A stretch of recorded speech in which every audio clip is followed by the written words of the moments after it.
some eBay experience, and he's got the most awesome vinyl collection ever from those endeavors. It's true.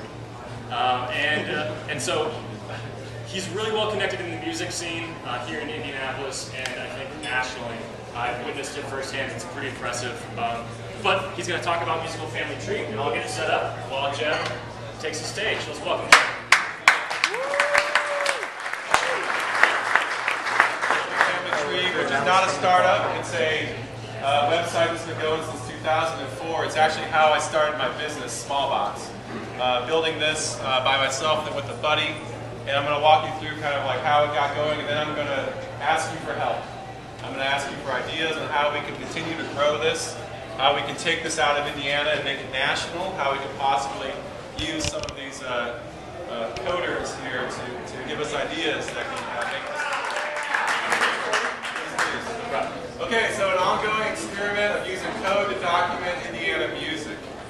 I don't know how to code, but that's how it started with me building this out of my house. So let's go through this and I'll show you where it came from. We found out yesterday that this was a house that Matt Hunkler used to party at. This is the house I lived at in Bloomington. I went by there last summer, and it actually looks exactly like it did when I lived there. Here's a second story back in Bloomington. Anybody ever go to Second Story, Bloomington? Oh, come on. All right. It's one of the nightclubs down there, closed a few years ago. Back in the 90s, I used to book shows there as a janitor, and I was also the door guy. So I started hanging out with all these bands. I started recording all these bands on cassette tapes, and as I got older, what's a cassette tape? Right. Let's talk about that. No. So all these things were 4-track. 4 tracks are basically taking a cassette tape and just treating it as 4 tracks, all going in one direction. So I had all these 4 tracks, and I was starting to learn how to digitize them, turn them into MP3s. This is back in '03. I was like, how do I share these with my friends? At the time, I owned an antique auction house, and I learned a little bit about the web, and so one night I threw up a website, and I bought musicalfamilytree.org, and I turned my home computer into a server. It looked just like this. And so that night, I emailed it out to some friends. I said, it had one page, it had like 30 MP3s on it, and I said, hey, this is some stuff you can listen to. They said, that's awesome. They started sending me stuff. I got things in the mail, I got emails. People were showing up at shows with CDs. I was like, oh my God, this is getting crazy. So it started to grow. This is the extent of my web ability right here. I own a web company. This is as much as I can possibly do. A frame site built in Adobe Go Live. It's a little embarrassing. But what it did was provide a place for all of us Bloomington 1990s guys to start documenting the music we were making back then and sharing it with each other. So after a while, it just got way too big for my computer and way too big for a Frames website, right?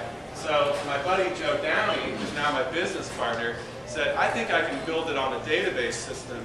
This is around the end of '04, and we'll make it so that people can actually stream things, we'll have players. And I thought, that's fantastic. So we started doing that, and it started going nuts. It got bigger and bigger. So we thought, well, we'll throw a party. So we had the first Musical Family Tree Festival in 2005 in Bloomington and Indianapolis, in the patio and the Second Story. It went really well. We kept doing it. We did it another year. After that, we said, this is getting kind of big, and then why don't we do something that's a little bit less specific to Musical Family Trees? So we did the first Broad Ripple Music Festival. So that was in 2007. So in 2007, we started the first Broad Ripple Music Festival, and now we're about ready to have a 4th one this fall. So if anybody's heard of that, that's how it started. It came out of Musical Family Tree. And it's basically taken the place of the Midwest Music Summit to try to showcase local music in Indiana, right? So over time, we realized that people really wanted to have a conversation, not just listen to music. And Ning had come out, and Ning was a really attractive solution for us. So we tacked on around '07, I believe, the Ning community to this, and it went nuts. We had people blogging and writing, and the membership soared and activity soared. And then we realized we need to find a way to give bands access to their pages. I was getting people emailing me saying, hey, can you change the name of this guy on my page? We had no admin for bands. So what we did is we used our Smallbox challenge. At that time, Smallbox was going, because we'd started Smallbox based upon the fun we were having doing this, little did we know. And we said, well, we'll go ahead and we'll build out an admin system. So this is the back end. If you go to the next one, when they log in, then they can go in and they can control all of their pages. It's a little hard to see up here. There's a full admin for them to upload as many songs as they want, pictures as they want, create albums, stream or download, link to their iTunes account. We wanted bands to be able to use this to promote what they're doing and get paid for it by selling things through their page. And that's been happening. So in the last 6 years, we've had over 5 million downloads and streams, over 1 million unique visitors, and that's a conservative estimate because we've been on several servers. 10,000 photos, 2,000 members, 1,000 blog posts, 500 plus bands, 20 showcases and festivals, 10 albums, and 5 servers, including some very bad servers. Do not use Kanaka. All right, for the future, we're considering nonprofit status. We're in the process of doing that. We really want to be able to take this project and start to go national with it. Start documenting different scenes of different states, going into Illinois, Kentucky, and everywhere else, finding people that were part of those music scenes, and then getting them to go out there and network with people. We're considering open sourcing the archive code. In other words, saying, hey, here it is. Can we please get some feedback? People help us develop this out. There's a lot of functionality to it we want. We can't do it. We're busy. We've got business, and it's hard to do it. We're considering integrating things, got a new API they're rolling out versus building out a full custom community. Because right now we're essentially on 2 different platforms and it's a little awkward.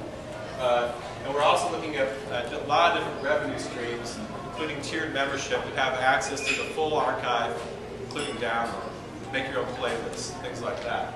So how can you help? Tell musicians you know, this is easy. They can join at musicalfamilytree.com. The .NET is the main community. You can join there. The thing that we're really looking for is ideas on how do we take this thing national.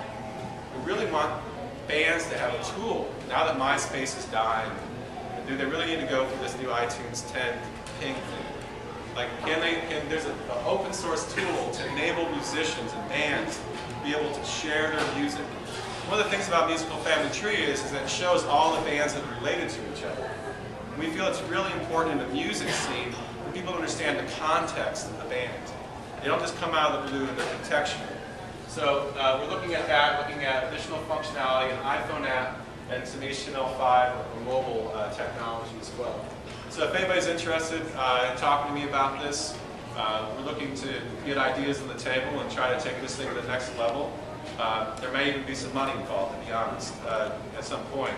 But my current team just can't take it on. So that's what we do, and